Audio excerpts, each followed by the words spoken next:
Hi, William. How are you? I'm doing all right. I kind of rushed to warm up, but it was, yeah, when you find a lot on the internet, it's not too hard to find something that can work in 15 minutes. So you're saying that it was difficult to find something to help you warm up quickly right now. A little bit, but it wasn't too bad. Okay. I'm ready. My voice is as ready as I could get it to be. That's Okay. all. So why don't we start off with me getting a little bit of an idea of what your goals are as a singer, and what you've started with. Have you had any lessons before? Have you had any exposure to singing in general? I have not had any lessons, at least no payment wise this way, but I have had a lot of exposure and research within the past, I'd like to say a little over 3 years. My main goal has been to just be able to sing what I like to sing and be able to teach at some point as well. Because Very I'm cool. still a teen, I'd assume that won't happen anytime soon, the teaching part. But I do think that I'm getting to where I want to be. I just need a few gaps filled in. That's all. That's awesome. So over the past 3 years, and generally, how have you been learning singing over the past three and a half years? Have you heard of Tara Simon Studios? Tara Simon, yes, yeah.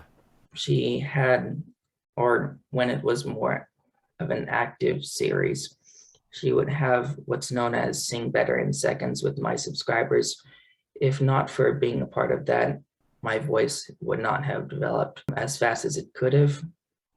Basically, it was a combination of her help and just my own practice. Okay. And generally, were you using YouTube videos or blogs on online to like kind of learn the details about singing? Yes, Both. yes. Okay, cool. All right, so what I generally like to do is go through some scales just to get an idea of where your voice is at.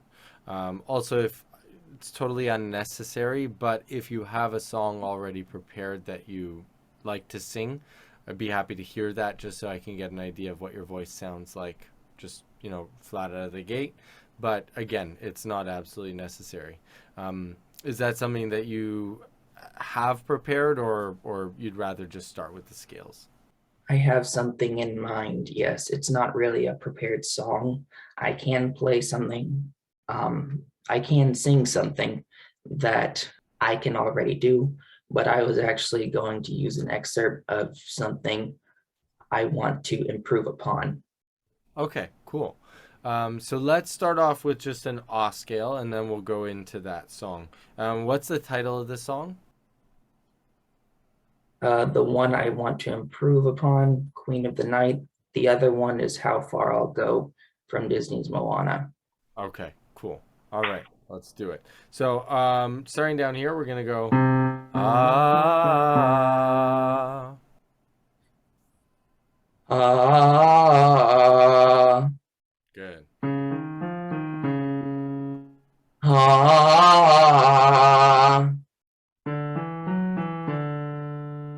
ah, Good. ah, ah,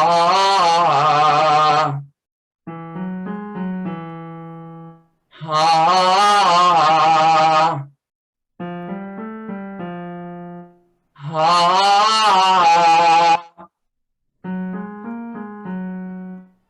ah, ah,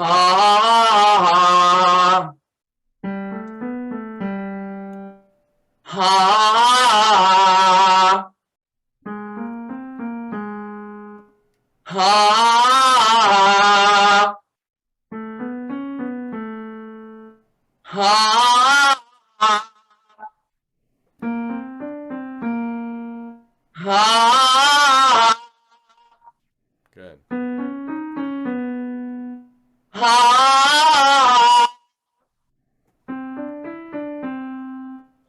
ah, ah,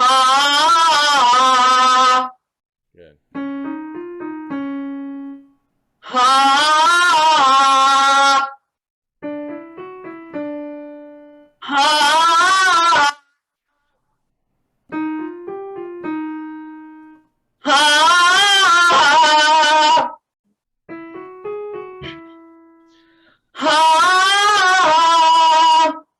Awesome. Okay, cool. So let's start off. Before I go into my analysis of that, I want to just change one setting in Zoom. Nice. Okay. Yeah. Now I can hear it's coming through. Okay. So let's talk a little bit about what I'm seeing. Number one, I see that you have a good understanding of the energy that it takes to go up higher. A lot of singers come, on their first try, and they're, going light through their mid range. You're definitely giving it enough energy to get there. Um, so you're not kind of locked into this state that a lot of people are locked into, in believing that you have to be totally relaxed in order to sing. So they kind of get stuck at this, like, I'm going to keep everything super, super chill. But if everything's super chill, then there's nothing to carry you. There's no energy to carry you up into Yeah, your. that's what a lot of coaches I've heard say is considered under supporting your voice. And there's got to be some sort of compression, I've always known, to sing up there at all. That's awesome. So you're queuing in on something that took me a good 5 years to figure out. So that's good. With that said, there is a little bit of a shift going on in terms of resonance and also volume that we want to try to keep a little bit more consistent. So, by and large, as we move through our range, we want to try to keep everything pretty much the same, and the only thing that should change is pitch. So the more we can get closer to that, where we just change pitch and everything else remains the same, the better off we're going to be. So down here, you were at somewhere like a good kind of relaxed volume level. But then as you went up here, it was a little bit, well, quite a bit louder. So so on and so forth as you went up the scale. So what I would want to do is, number one, get you to sing everything as uniform as possible in terms of volume. And then also watch out for those points where you want to go brighter. So the vowel, the resonance that we're singing with, like down here, might be forming one vowel. But as we go up here, if we start to widen things, it starts to change the vowel. And so instead of an we're starting to sing an ah. And so that starts to change things when we generally don't want to change them. Like, we want to keep things as much the same. So that would be one thing. One other thing that I just remembered is, you have a tendency to start your phrases with an airy onset. So you start with a bit of a ha ha into each phrase. This is something that can hold you back, especially in the higher range, because what's happening is, for higher sounds, like you said, we need more compression between the vocal cords to get them to vibrate properly. If we then send air through the vocal cords before they start to compress, we're demanding for them to open up and then compress really firmly. So it ends up being a little bit of a mixed message that the vocal cords are getting. So instead of a ha, it's much better to have a into the phrase. Does all that resonate with you? Does that make sense? You're talking about the glottal stop versus adding a silent H. Yes. Yeah. So it's not necessarily a silent H. So the silent H wouldn't be audible as an H, right? So some people will go that's more of a silent H. The ha is a very audible H in there. So we want to avoid having any sort of audible H inside the sound.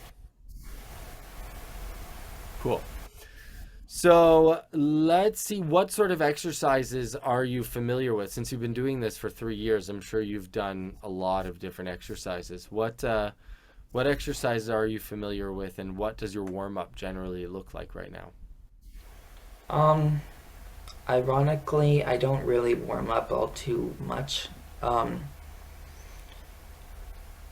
Life sometimes, I wouldn't say gets in the way, but it it makes it hard to prioritize.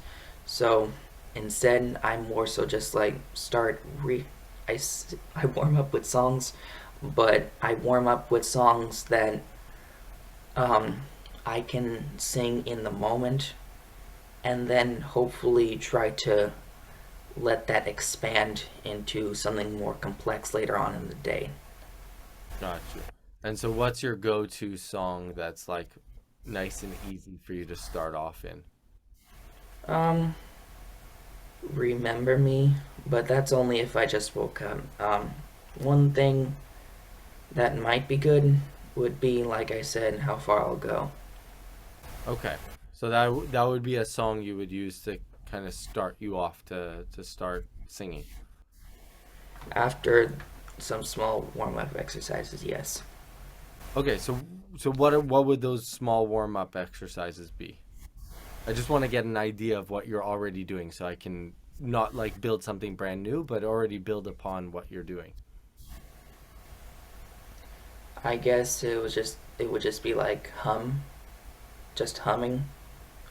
Of all things, when I warm up, one thing that I like to do is hum so that I can get that resonance going before I open my mouth. Okay, cool. That makes sense.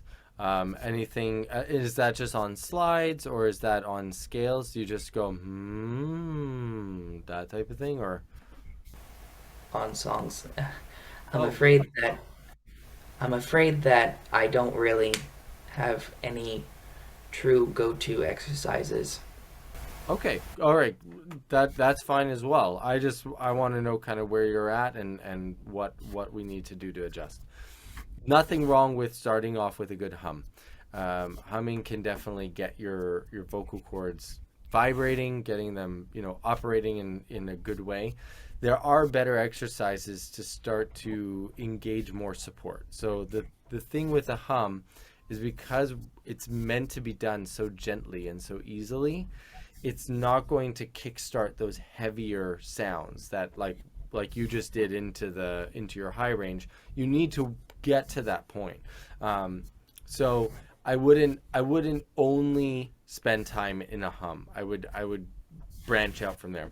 Also, with humming with songs, yes, it's going to warm up your range, but it's going to be very limited in what it's warming up, right? It'll only go through the melody that you're warming up. So what I would recommend is starting off with hum slides. So you can really just pick any note. It doesn't even have to be on a keyboard. You can just pick any note at the bottom, slide up until a comfortable spot, then slide down, and then just use that and slowly, gradually go up. So if we could do that just as an example, can you try any hum slide and I'll turn it into an exercise for you.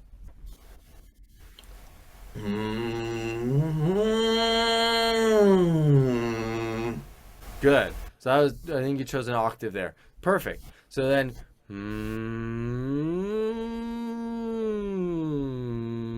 so what you want to try to do is slide through it as we're doing this. We don't want to jump. So there at the beginning when you went then you slid down, we want to try to slide through the entire thing.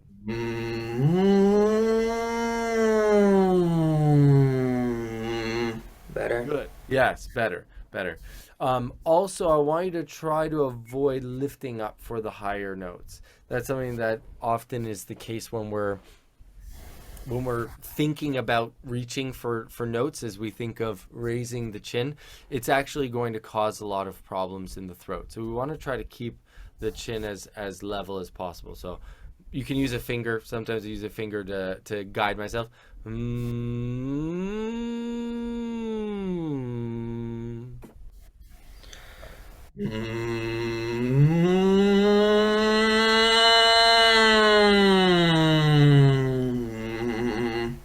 Good.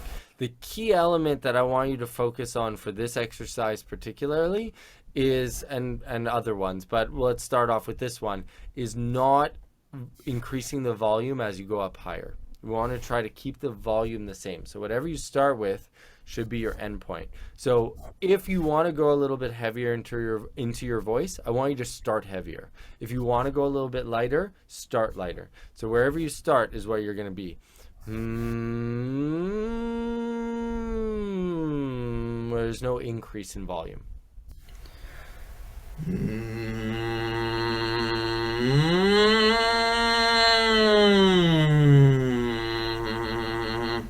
Perfect. Yes. Also, what this is going to do is get a little bit more of a clean vibration happening between your chords. So something that I notice in your speaking voice that comes out in your lower range is there's a little bit of unintentional vocal fry happening in your voice. Have you ever noticed that about your spoken voice? Yeah, Okay. So that's something that is I don't most. really have I don't really have much of a depth to my voice yet. So, Maybe it could be based on habits. I'm just saying my perspective. Continue. yeah, so it's not, I wouldn't say that your voice doesn't have depth. I would say that most likely what it is it's a habitual pattern. And I had this as well. I wasn't used to supporting my voice. So it sounds like when you're singing, you're supporting that, you turn on that support, right? You get your abdominals working for you. But when you're speaking, you kind of talk here and you let your voice do what it wants to do. And so when we talk here, the voice tends to fry out a little bit more, a little bit easier, because I'm not giving the proper support to energize the chords to get them to vibrate fully. Make sense? So what I would want to do is even carry over your practice into your speaking. So like being very consciously aware of how you're speaking and then modifying it at certain points. I mean, it doesn't have to be all the time, but just some little reminders, to just say the next sentence with proper support as if you were singing it. How would you sing it in your range? We want to think of, kind of doing that same thing. Any questions up until this point or comments? I would like to say or note, however, that whatever we're gonna do about my high extension, I cannot change how my voice is. I can change about the lower part, that's for sure. But I am saying that my voice, since for the entire time, has been considered heavy. Um, I'd say By who? maybe it's by myself. I feel like I'm more of a baritone with a light quality than a tenor with a heavy quality. I'm just saying that might also play into why I brighten up there. Interesting. So, what led you to that conclusion?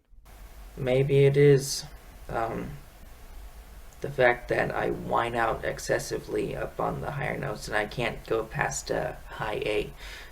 But I'm just saying I can't really go past the I can't really go past that high A or even the high B flat at very few times um, very well.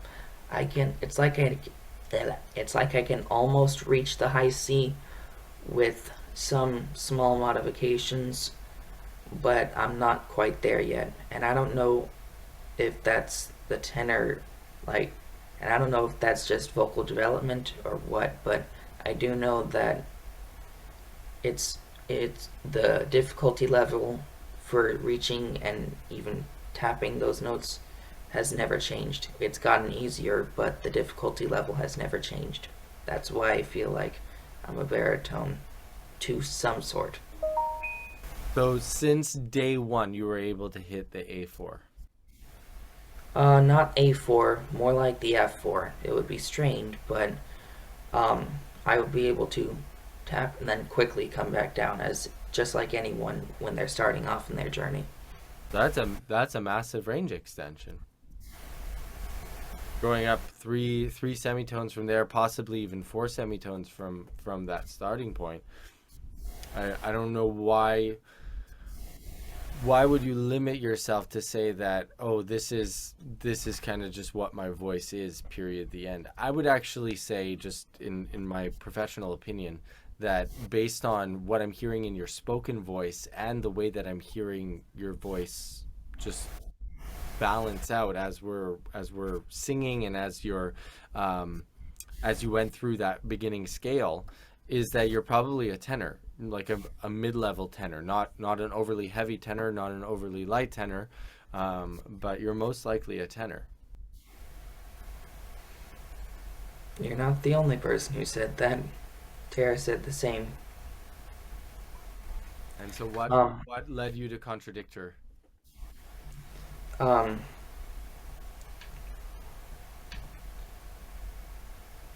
the fact that, just the fact that I didn't know about these eh, habits, um, that you're talking about in my voice. I guess something like that could be why. Okay.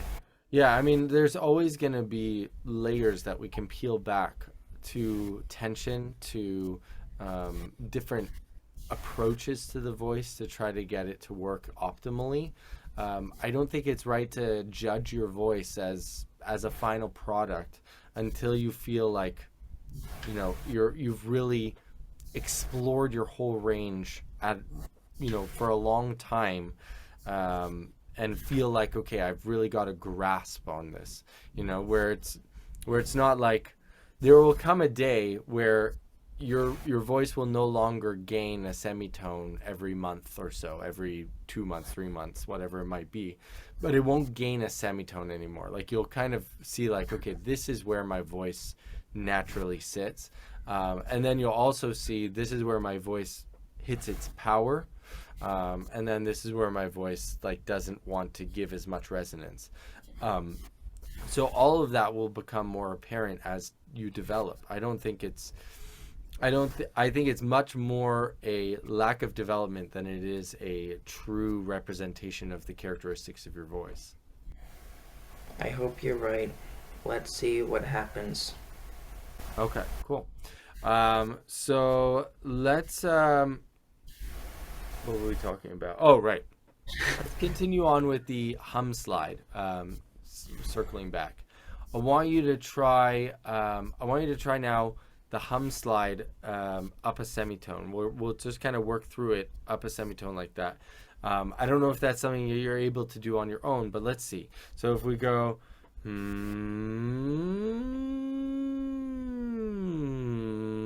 let's do that again. I'm still gonna stick with the octave. I don't know why, but it's easier for me. Sure, do for it.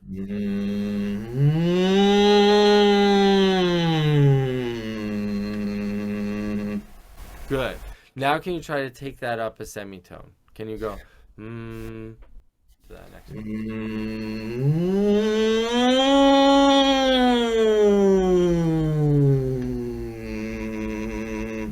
Good, but remember, we try not to lift the chin as we do it. So try that again.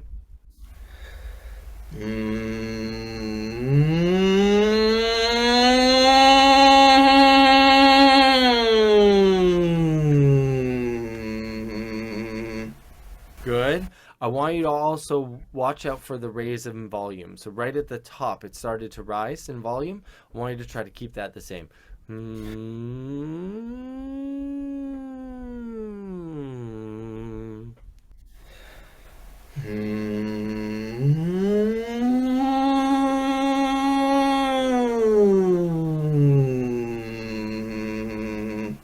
Good. Yeah, so this is the way I want you to approach your first exercise. So let's call this the first exercise.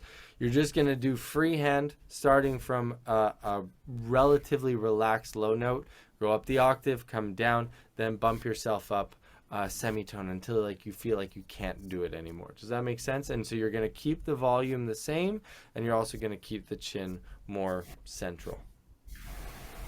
Okay, so I want to give you another exercise to work with, that's going to help to get into a little bit more of your supported sound. That's going to build a little bit more into your fuller voice.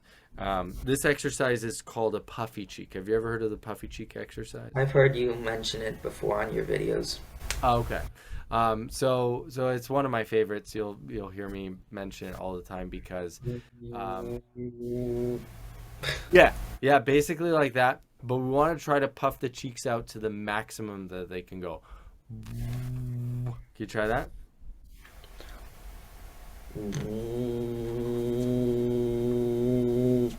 Good. Yes. So now based on that, we're gonna try to put that on a scale. So let's do a 5 tone.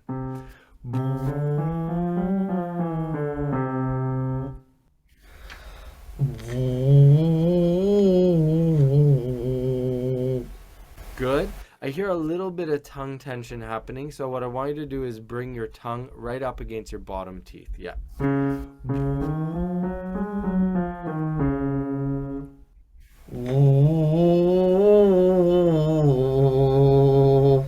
Good. Do you hear how it cleared up the tone a little bit? It brought out a little bit of that clutter and it made it kind of come out a little bit smoother. Yeah, bringing the tongue forward can be a really good way of undoing clutter in the throat. Let's try here.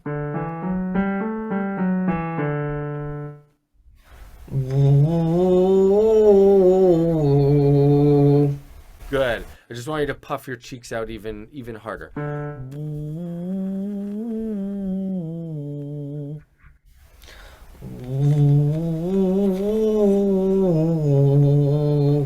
Good. Make sure that your tongue doesn't interfere with your lips. So sometimes if we let the tongue come too far forward, it will kind of like jump into the space between the lips. We don't want that. We want it settled down by the bottom teeth.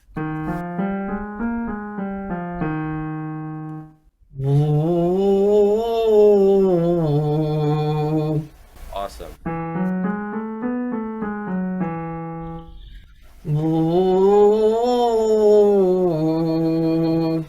Good. I want you to squeeze your lips tighter there.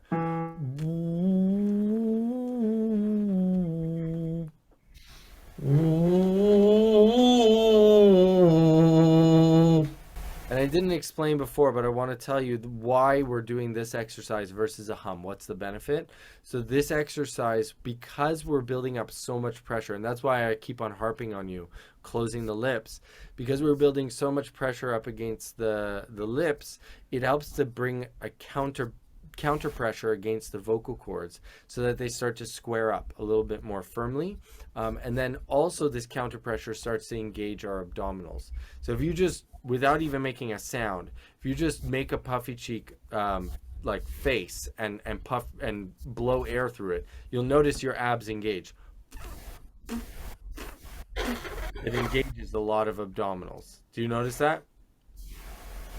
But that's why it helps, because it naturally sort of engages your abs. So let's try here.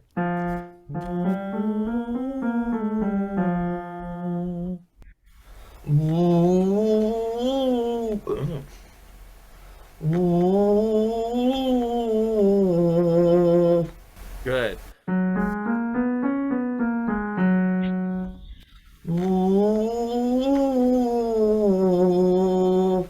Awesome.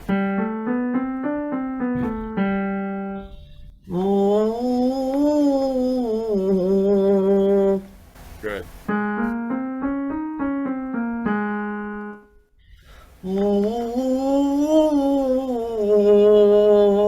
And so right there at the top, your larynx is starting to rise. So I want you to get a feel for this. If you put your finger on your larynx, you'll notice right as you go for the top, it'll start to rise.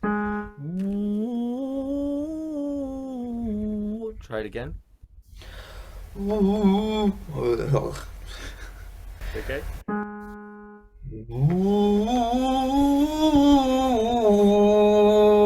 So there you were able to keep it a little bit more stable. Did you feel how it didn't rise so much? It maybe went up a I was trying to keep it down.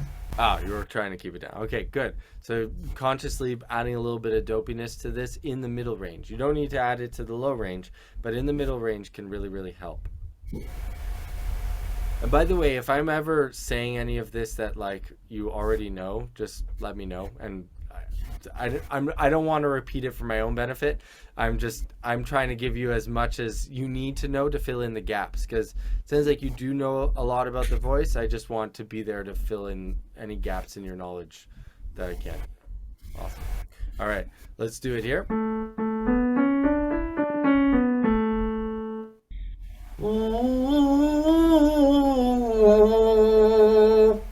Good. I'd like for you to keep a finger here, because that really helped you be aware of what it was doing.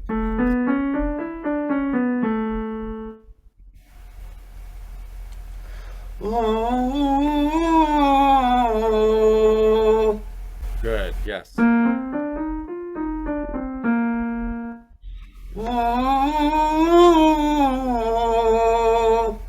Try to add a little bit more dopiness on the top there.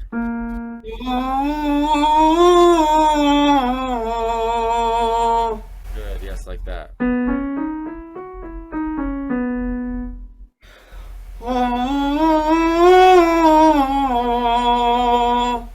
Good. Even more dopiness on the top. So let me give a demo. Is what we're looking for.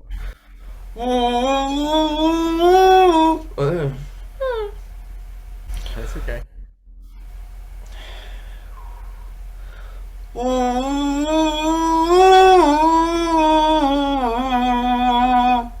So there you're letting your lips part a little bit too much and letting too much of the air out. We really want to fight the air as we do it. The more we're fighting, the more we're engaging our support. So we really want to think of pressure at the lips. If that could be the main focal point, that would be great. So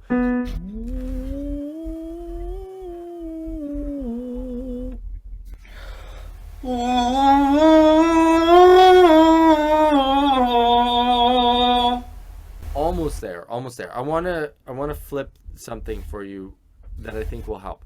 I want you to first puff your cheeks out, then make the sound through them. Yeah.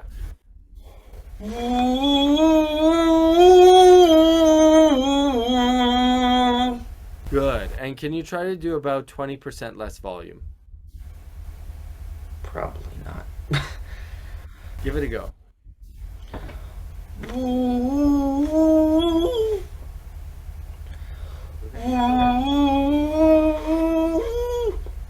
Probably not.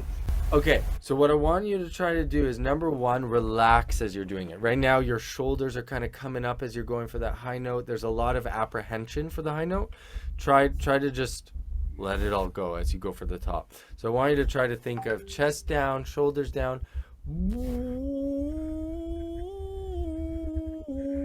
And even if it breaks up at the top, that's perfectly fine. Try to ride through it.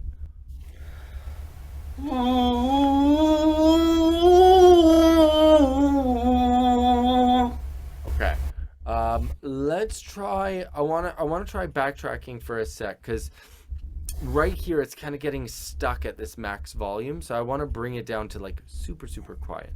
So can we try this for a second? I want to go just on those top two notes that you're finding a little bit of a struggle. I want you to slide through it at a very quiet volume on an E. So we're gonna go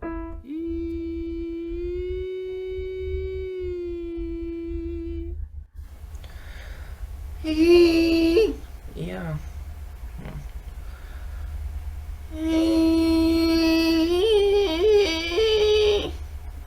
Let's try to get it even quieter. Imagine that there's a baby sleeping right here and you don't want to wake it up.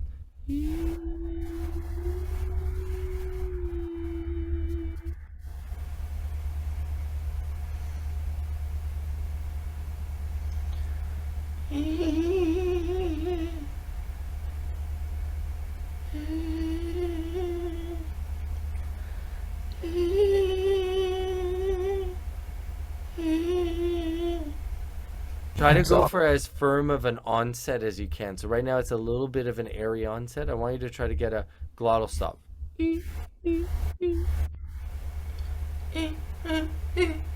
Good.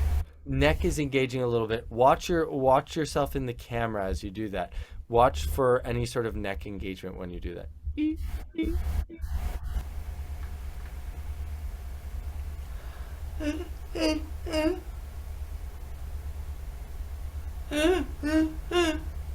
Yeah, Okay, so let's try it this way. I want you to go ooh in falsetto. Ooh. Ooh. Good. Do you feel that placement? Where do you feel like the resonance is happening when you do that? Nowhere. Nowhere. because it because of how spacious it is. Oh, okay. All right. So let's go for that spacious feeling. That's perfectly fine. So I want you to imagine that E originating in that same spacious place.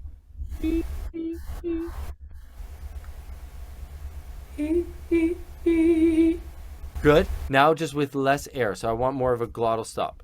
E, e, again. One more. Good. Yes. Now let's try that with the slide. So we're gonna go.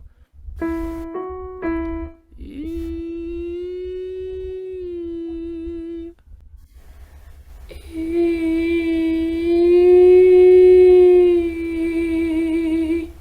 Awesome. Let's try to get it a little less airy. It's still a little bit too much air texture bleeding through. So I want to hold that back. So try to go really, really quiet. That'll hold back more of the air.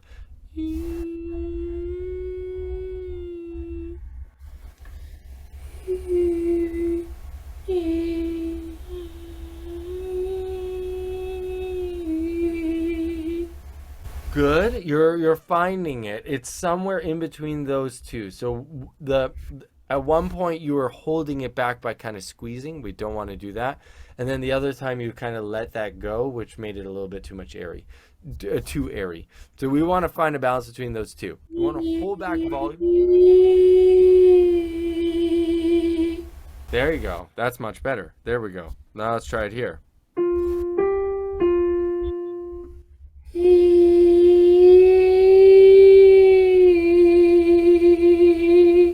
Good. Pull back on the volume. Really quiet here.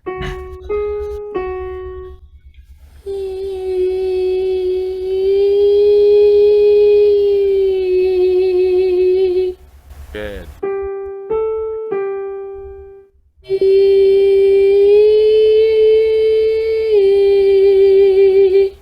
Good. Even quieter though.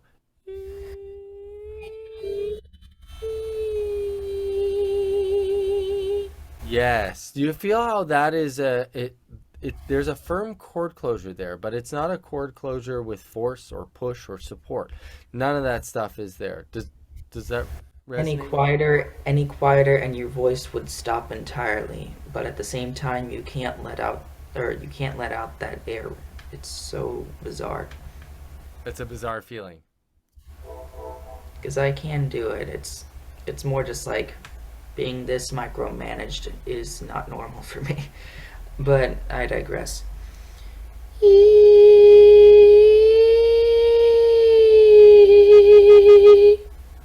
What do you mean by being this micromanaged? Uh, I just meant like I've never thought about these degrees of chord closure this much. Oh, I see. That's all. Okay. Gotcha. Okay. Just wanted to make sure I'm not making you feel uncomfortable or anything. I didn't Yeah, I want realized the way I said it was not the best wording. no problem.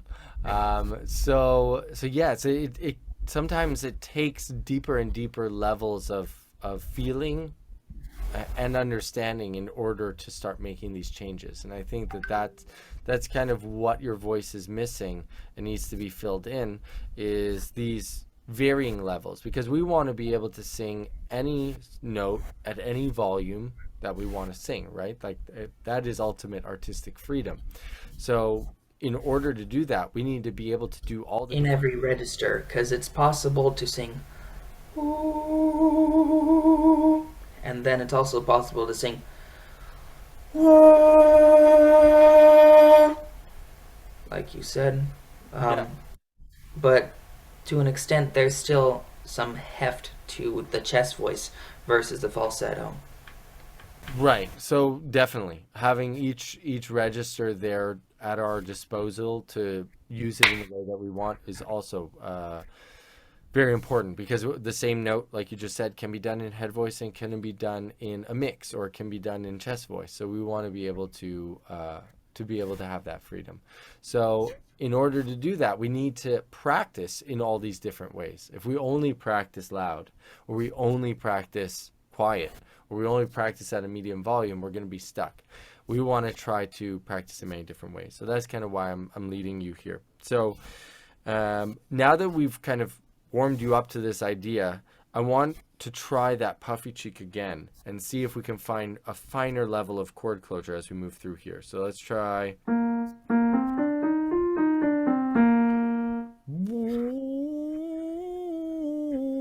And I want you to blow your cheeks up first, so, and then sound through.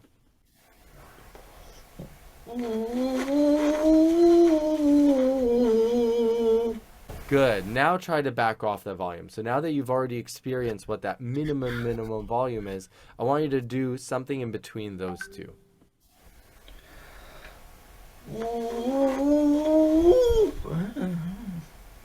It's okay, just lighten up, loosen up here. There's way too much neck activation.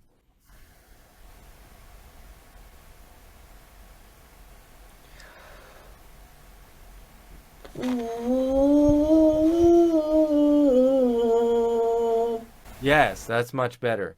And what you'll notice is as you go to these quieter sounds, it's going to be coming to like it's going to be that kind of finer, more small place in your throat as opposed to like a big sort of feeling. Like when we're in chest, there's a big feeling inside of our throat. Whereas when we're like, it's a very small kind of pinched feeling inside the throat. It's not a pinch from strain, but it's smaller. Maybe the semitone down instead of like maybe we can try that instead. Doing semitone slides? Yeah, we could do that. But it's not necessarily about how much gap there is between them. I'm talking about specifically, even if it's just one note, that coordination versus is a very different coordination in the throat. It feels very different in the throat. Like, how would you describe the difference between feel out this this note,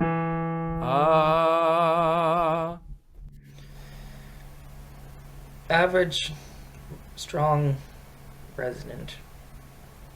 Try it in your own voice. I want you to feel it. Oh, gotcha.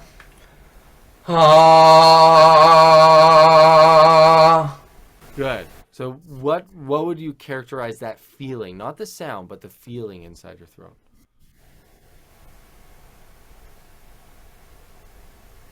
I don't know.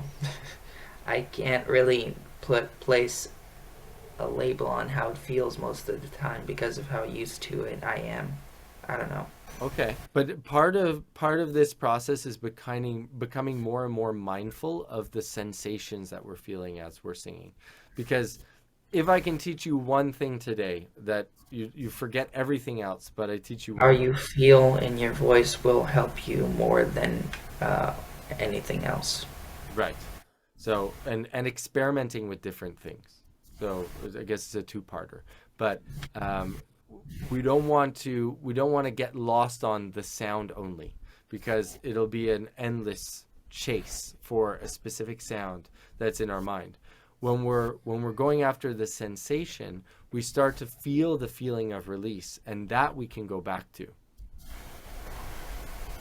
So try this note here, and we're going to do it super, super quiet. To that minimum volume where your vocal cords almost don't want to vibrate. Oh, sorry, on and ah.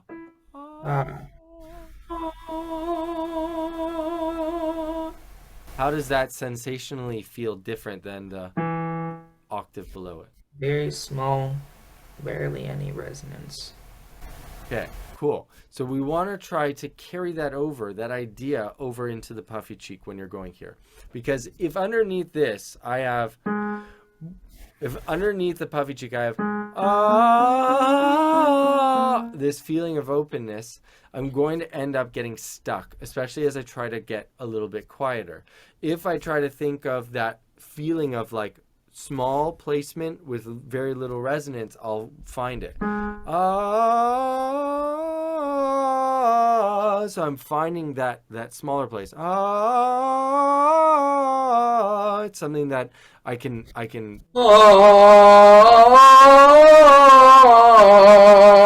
think that would be feeling better doing that than the puffy cheeks because at some point I will need that space for those higher notes.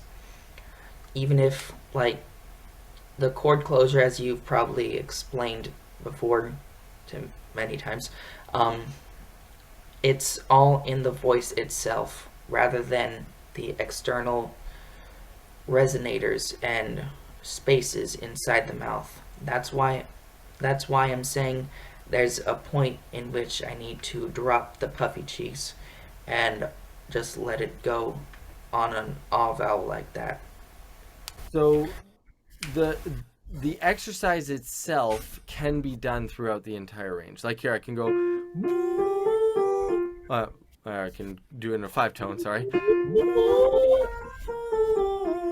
I can still go up to that high C like that, but what's underneath that is the ah. Like I'm opening my mouth quite a bit. There is an opening, a separation of the jaw from the skull. We just want to try to what we want to try to do is teach the body and teach the vocal cords what the right coordination of things is. And that's kind of what you're struggling with at this midpoint, like right around the E, is that your vocal cords are wanting to open up. And that's Yes, exactly. I'm wondering if opening my mouth at least a little bit, in addition to, or instead of the puffy cheeks, will help me to, will help me with doing that coordination on that F sharp. Ooh. It's I'm possible. wondering. It's possible. Let's give it a go. Let's try it on the F sharp. So let's try. I want you to try starting from your quietest volume on an ah, and I want you to get to your loudest. So I'll give you a demonstration. Ah.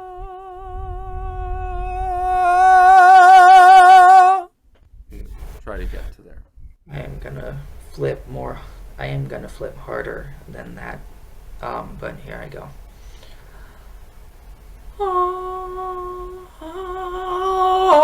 Yeah, I can't do it in just falsetto and then flip. I'm gonna have to do the five noted exercise. Okay, so it's something that's possible. So this is one of the missing links in your voice, is this place between because you found this placement, but we should be able to go from should be it broke there, but if done properly,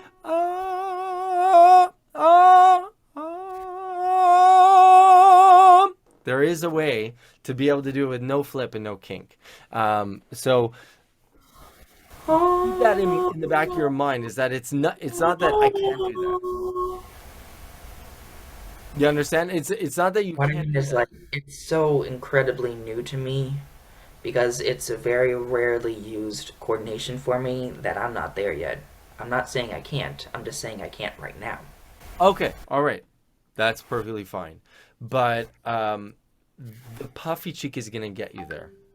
So by Yeah. doing the puffy cheek at different volumes, that's doing the ah. Yeah, you'll be going towards what already works well for you. So if I were to take you here and do ah, you'd be starting with what is already like you're good at. But I don't want to just go with what you're good at. I want to build on what you're good at. So great, you could do that at a good loud volume through your mid range. Now let's try to work on the dynamics in between that. Not just loud, but can we go medium? Can we go quiet? Can we find all the in betweens between there? Does that make sense? So that's why I'm not trying to like nitpick at you or try to like um, uncover any flaws. I'm just trying to see what That's well. Pardon? What's wrong with doing that? It's to help them get better.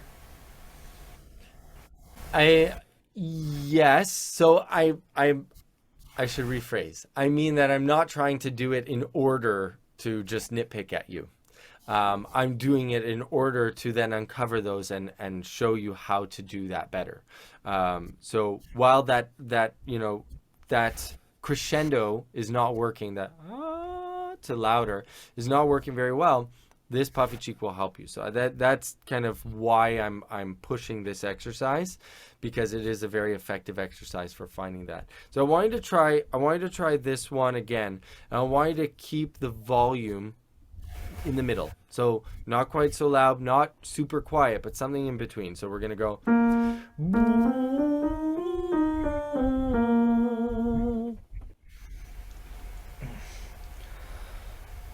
Can I use the yaw instead of the actual puffy cheek? I'd prefer with the puffy cheek.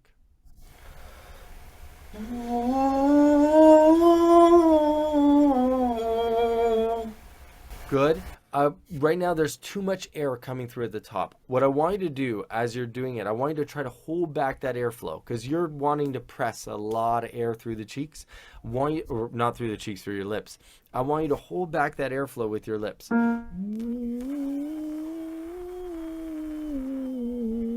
Try to hold that air.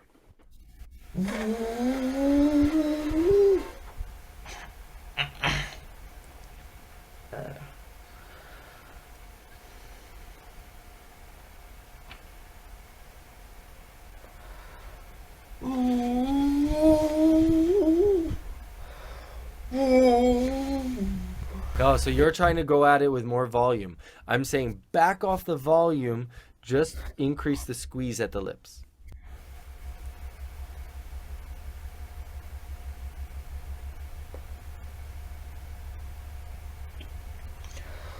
Yeah. Let's try it one other way. I want to try it at the minimum volume. So let's go on the E again. Super quiet. At that minimum volume.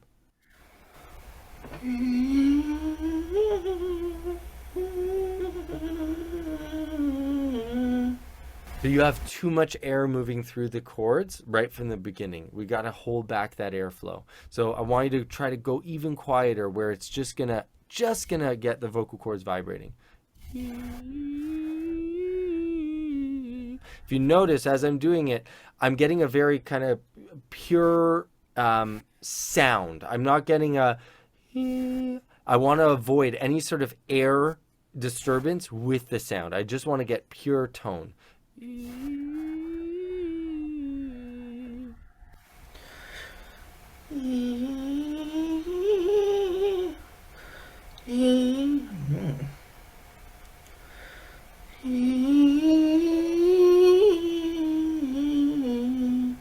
Almost there. There's a little too much air. So if you hear that, there's too much air escaping through it. I want to hold that.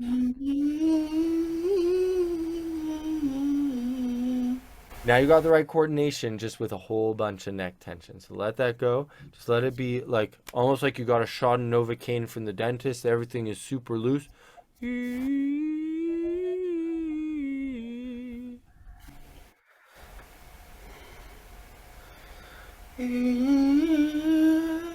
I, You can do it. You can do it.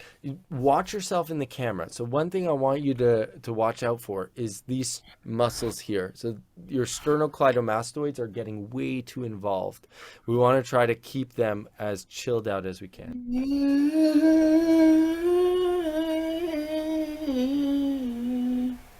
Think even quieter with it.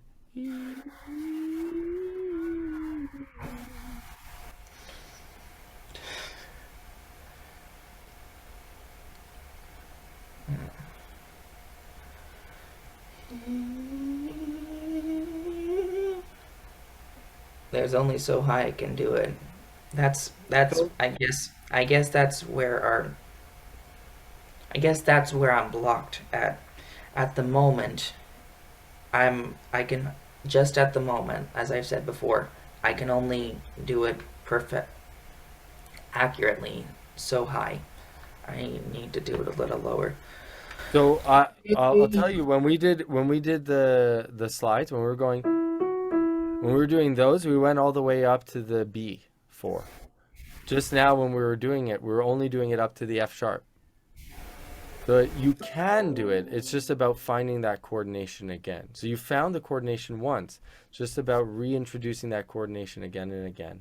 I think that's probably going to be the thing that makes the biggest difference for you. And that's where I would put your effort and your time with work for your exercises. Spend a lot of time at this quieter place. So if you're doing the puffy cheek, do it super quiet. If you're doing a hum, do it super quiet. If you're doing the E slide, do it super quiet. Because that's going to make a massive difference to the way you approach your voice. Okay? So, as homework, what I want you to do is start. I mean, this 101, we need to have a workout regimen that you're working with. So I would say start off with your hums, super quiet. Don't let them get breathy. Watch out for that. So don't let it go. Don't let it go. Yeah, we want to try to hold back as much of that air as possible. So we get firmer chord closure at that minimum volume. So we don't have to blow a ton of air in order to get chord closure. Then I want you to do the puffy cheeks. We can do that on a 5-tone scale. Or do you have access to a piano or keyboard? Cool. So do you know how to like accompany yourself, or would you prefer if I send you some MP3s to follow along with? Um, I could probably accompany myself, yes. Perfect. Okay. So just accompanying yourself, run through the puffy cheek at that minimum volume. So again, we're watching out for no excess air. And we're watching out for not pushing excess volume. And then finally doing the E slides between two notes. So I was just jumping a whole tone between them. Any questions about that or anything in general? Um, I wish we had more time because there were some things I still wanted to do. Ah, okay. Um, well, I mean, I'd be happy to do another lesson with you if you wanted to be able to go through some more together, and keep on working on this and that in addition. But however you want to proceed, I'm open to it. Gotcha. Did this help? So did this help? Do you feel like it helped you kind of see what your voice is missing? Yeah, I just gotta do it my own way because, as many teachers like to say, and as they should say, no one knows their own voice better than the person in question. Of course. With that said, though, nobody knows the Yeah, technique as well as the expert. So there's yeah. both I'm just saying, sides. like, I'm just saying, like, there's a way to individualize the technique once you get a handle on it. 100%. And happy for you to do it in your own way, but that those points that I brought out already. I will try to remember them always. All right, awesome. And if you send me a quick email after we're done, then at the end of the day, I'll send you the recording of this lesson so you can review it on your own time if you'd like. Thank you. My pleasure. All right, very nice to meet you, William, and hope to see you again soon. I hope to see you as well. Bye. Bye.